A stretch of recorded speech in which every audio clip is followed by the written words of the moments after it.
E aí, jovens, tudo bem? Chegamos na nossa última aula de redação antes do Enem. E hoje a gente vai falar da competência 5 da proposta de intervenção. Vem comigo?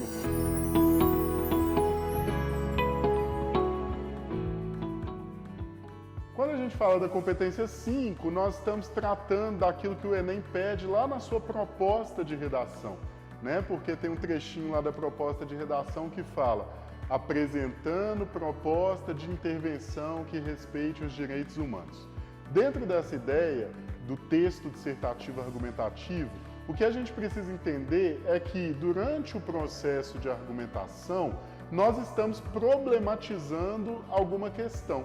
E se você está apresentando um problema, o Enem, como está lá no processo, né, de verificação da aprendizagem e de seleção para as universidades, ele está esperando lá um jovem crítico, consciente das questões sociais. Se você apresentou um problema, ele quer então que você apresente também uma possibilidade de resolução desse problema. Diante disso, ele estabelece uma estrutura que já é fixa para a proposta de intervenção.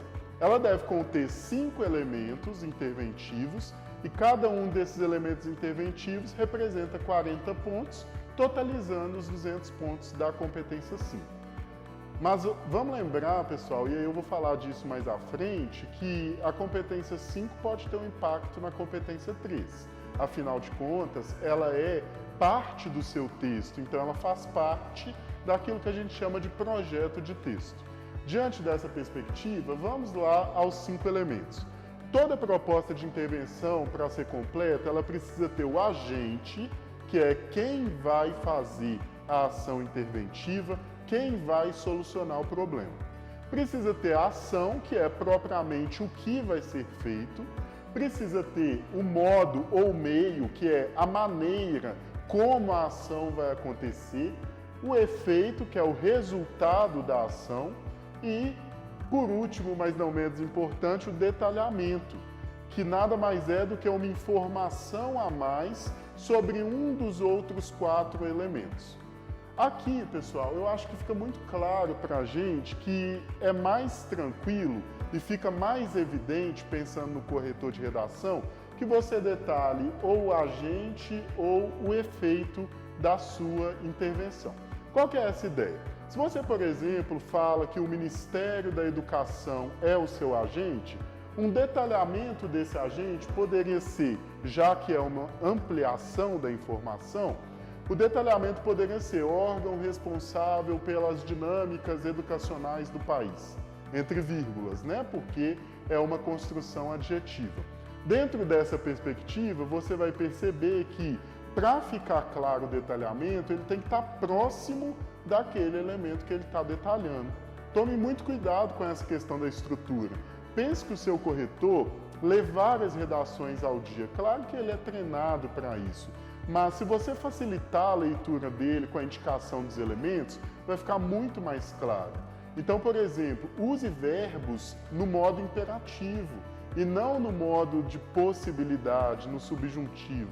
Use, por exemplo, o governo deve fazer, ou o governo precisa fazer.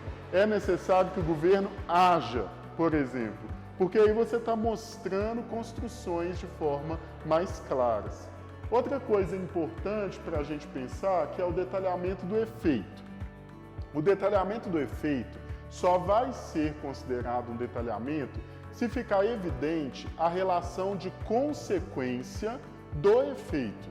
Então a gente vai dizer que o detalhamento do efeito é um efeito do efeito, ou seja, um resultado do efeito.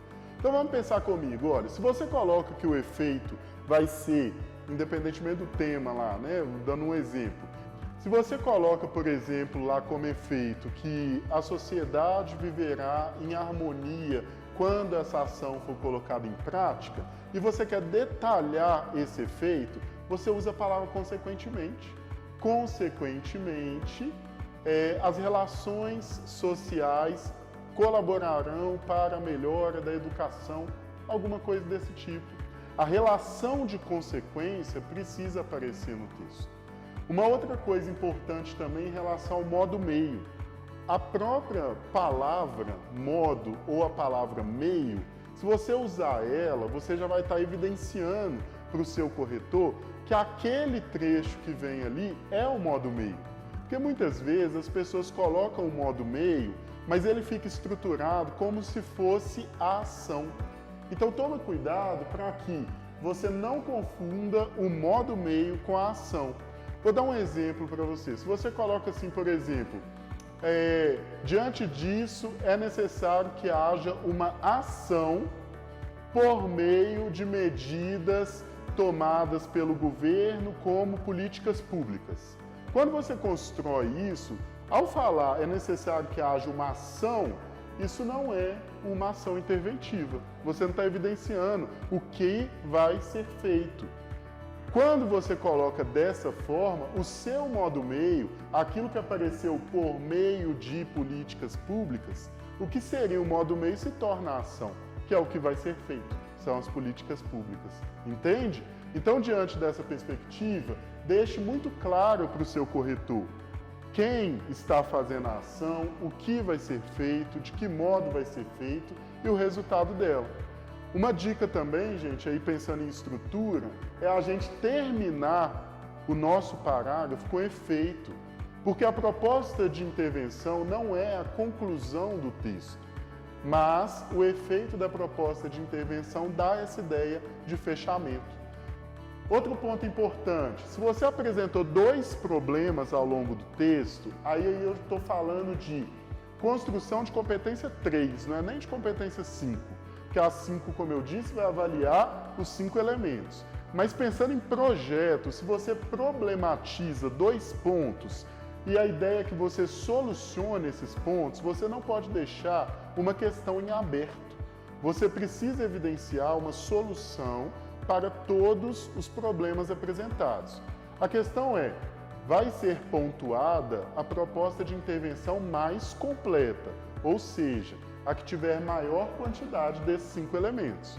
Com isso, se você fizer uma proposta de intervenção completa para solucionar um dos problemas e outra proposta de intervenção incompleta, ou seja, só com ação e efeito, ou ação, agente e modo, por exemplo, você está pontuando na totalidade e está atendendo o projeto de texto porque está contemplando as 2 problematizações. Então você pode fazer 2 intervenções ou, se for o caso, uma única ação interventiva, uma única proposta que solucionará de forma completa os 2 problemas.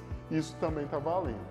Uma outra coisa, pessoal, que eu já disse, mas eu quero reforçar, é para tornar claros os elementos por meio da organização deles. Então, por exemplo, estabeleça uma frase com agente, ação e modo e outra frase com efeito e detalhamento do efeito, de forma clara e linear para que o corretor perceba isso.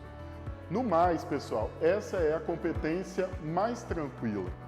Garanta que você colocou os 5 elementos e que você atendeu a solução para todos os problemas apresentados e os 200 pontos vêm na competência 5 e, consequentemente, favorecerá a sua competência 3. E como mensagem final, eu queria que vocês se lembrassem sempre de confiar no potencial de vocês e no que vocês fizeram até aqui. Eu comecei essa série de vídeos falando do Magis Inaciano, da importância de você ter a certeza que você está dando o seu melhor nas condições que você tem.